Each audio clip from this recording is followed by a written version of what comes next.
प्रणाम मित्रगण।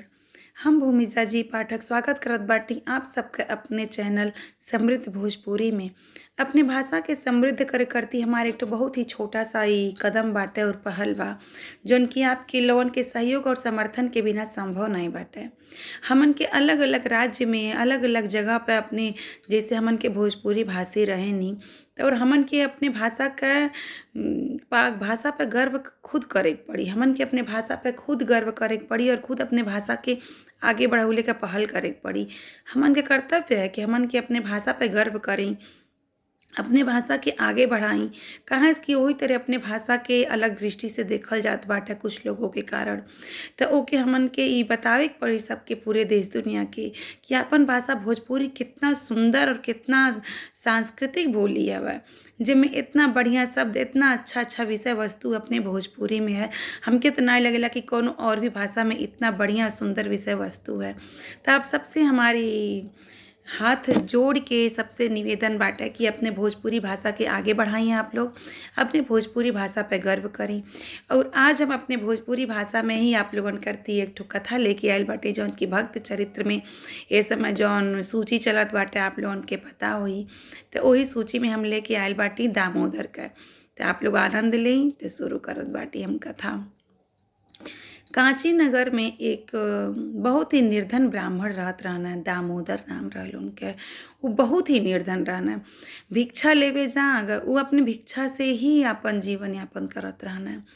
भिक्षा लेवे जा मिले तो मांग के ले आवे, वो दिन भोजन बने, नहीं मिले तो नहीं बने। उनके ही नित्य के नियम रहल। ब्राह्मण ब्राह्मणी दुइये जानी रहना, कोनो संतान नहीं रहना उनके। तो ये दोनों जानी लोग कोनो ही भी प्रकार से अपन जीवन यापन करे। जहिया भिक्षा नहीं मिले तहिया पानी पी के जल पी के ये लोग रहे। ऐसा करत करत एक दिन कांची के स्वामी सर्वेश्वर दयाल भगवान विष्णु सोचे न कि चली तन दामोदर के आतिथ्य सत्कार ग्रहण करी। ओ तरी तो उनके कोनो कमी नहीं है। दुनिया का जौन भी सकल पदार्थ है सब उन्हीं के चरण में अंकित हवे, भगवान के समर्पित है। लेकिन फिर भी वो अपने मित्र के यहाँ, अपने भक्त के यहाँ, जे भी उनकर भक्त हवे तो चाहे जितना भी निर्धन रहे, जितना भी दरिद्र रहे, उनकर अन्न भगवान के बहुत अत्यंत प्रिय हवे। वो दुर्योधन जैसे राजा का वैभव त्याग सके ना, लेकिन सबरी के जूठा बेर तो बहुत प्रेम से खाए वाला हमें भगवान आप सब जनते बाटी। तो गई न ओ दिन भिक्षा मांगे गई ना दामोदर, लेकिन उनके कुछ मिलल नहीं रहल। आके ये लोग यह मनावत रहल इनके सामने कि हे भगवान विष्णु केहू आवे मत आज।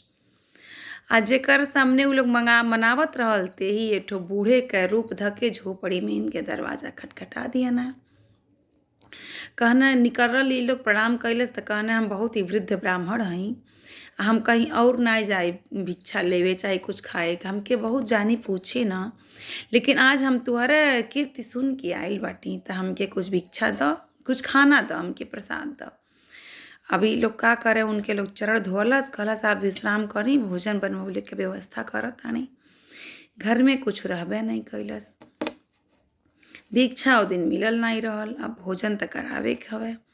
अब इनके बहुत ज़्यादा परेशानी में देख के ब्राह्मणी कहलीन कि आप जाई और ऊंची मांग के ले आई वहाँ नाई के यहाँ से, हमार बाल काट के डोरी बटल जाई तो वो डोरी बेच के कुछ ले आवल जाई। का करें, चाहत नहीं रहना, लेकिन अब इनके बहुत ही अपने दुख दर्द समेट के जाए के पड़ल। गई ना ऊंची मांग के ले आई ना, इनका बाल काटल गई। ओकरे बाद ओकर डोरी बटलस दोनों जानी लोग। और एठो ईश्वर के बड़ी कृपा के जैसे ही लेके गई ना बाजार में वैसे ही बिक गई। दाल चावल खरीद के लिए ना, नून, दाल चावल, नून, हल्दी, मिर्चा, घी थोड़ा सा, फिर इनके दाल चावल और घी डाल के मिर्चा सहित देवल गई। भगवानों बहुत भुखाई लाना, सब खा गई ना, सारा भोजन खा गई ने। आ फिर कहना कि राती के ढेर परेशान मत लगन होई है, एक हड़िया चावल मिल जाई तो हम खा के आराम से सूत जावे। अभी लोग बहुत चिंता में कैसो इनकर मतलब एक टाइम के तो निपटल। करीन ज़्यादा चिंता मत कर, लियावा जन हमार बचल खुचल बार बाटे इहू के हमन के काट के डोरी बट के बेच के कैसो न कैसो तो आतिथ्य इनका पूरा कर ही के हवे। भूखा ब्राह्मण तो हम अपने दरवाजे से जाए नहीं देवें। वो तर शरीर में ताकत नहीं है, जइहें तो गिर जइहें तो एठो कुछ हो जाई तो एठो और बड़ा कलंक लग जाई। गई ना वो दामोदर ऊँची ले, फिर ऊँची ले आई ना दे आई ना, फिर काट के जौन भी बचल खुचल बाहर रहल ओहू के डोरी बटना और ये अपने सर पर चिथड़ा लपेट लियलिन। ई गई ना बेच के, भगवान कृपा से इहो बेच गई। ले आई न चावल, एक हड़िया चावल बनौलिन। भगवान न जाने कितना जन्म जन्म के भुखाइल लाना, जेकरे स्वयं माता लक्ष्मी जी के चरण अपने गोदी में लेके बैठल रहेलिन, तेके कुल कुल खाना खा डरना उनके, उहे ठो चावल के दाना नहीं छोड़ना है। खा लिया न, कहना बच्चा हम बहुत संतुष्ट हो गए बाटी। आज स्वयं माता लक्ष्मी के गोदी में चढ़ रख के सुतेला, वहीं उनके घासी के बिछौना पर सुतना। आई पैर दबावल शुरू कई ना, आई अपन लेटल हमें। आई दोनों जनी मर्द मेहर ये लोग जनलस की सूती गई ना, मर्द मेहरारू लोग आपस में विचार विमर्श करत है कि बिहान का होई। तो कहलिन कि हे स्वामी, बिहान सुबह 4 बजे उठ के और आप चल जाइबे भिक्षायन करती, भिक्षाटन करती चल जाइबा तो कुछ न कुछ तो जरूर मिल जाई इनके बनावे करती। आ इनके अब जाए नहीं देवल जाई, बहुत वृद्ध बाटे, कहीं कुछ हो जाई या जब इनके केहू बटला नहीं बाटे तो परेशान हो जाई आई। तब ऐसन बा कि इनके जाए नहीं देवल जाई। भगवान देखना ये लोग के वार्ता, इतने कष्ट के बाद भी ये लोग हमरे करती इतना परेशान बा, तो स्वयं परम पिता परमेश्वर के भी आंखों में आंसू आ गई। बहुत सजल इनका नेत्र हो गई और कोर से आंसू टपक गई भगवान के। ओकरे बाद ये लोग बहुत देर तक पैर वैर दबा के भगवान के इच्छा अनुसार ये लोग गई। आ जब अपने मेहरारू इनकर अपन चिथड़ा हटौलिन सर से, तब दामोदर के बहुत कष्ट भइल। बहुत सुंदर उनकर केस रहल। कहलिन स्वामी कष्ट मत कर, केस तो फिर आ जाई, लेकिन अगर ये भूखा चल गई रहता तो हम और आप दोनों जाने जीवित नहीं रहती, जीवित हो के भी मुर्दा समान हो जाती। लोग सुतल, आ जैसे ही लोग सुतल वैसे ही ईश्वर भगवान परम पिता परमात्मा भगवान विष्णु उठना और उनके सर पे हाथ रख के कहना, हे माता तुहार बहुत ही सुंदर घुंघराला बाल फिर से वापस आ जा, तुहार घर धन धान्य संपदा से भर जा और ये तुहार राजमहल कुटिया बन जा, और यही प्रकार से निरंतर चलत रहे कि केहू ये दरवाजा से भूखा व्यक्ति न जा। ओकरे बाद भगवान अंतर ध्यान हो गई ना। जब ये सुबह जल्दी जल्दी हड़बड़ा के उठलिन कि अब भेजी इनके भिक्षा देवे, तब अपन पूरा रूप परिवर्तन देखतिन, पूरे घर के धन धान्य से परिपूर्ण राजमहल हो गई।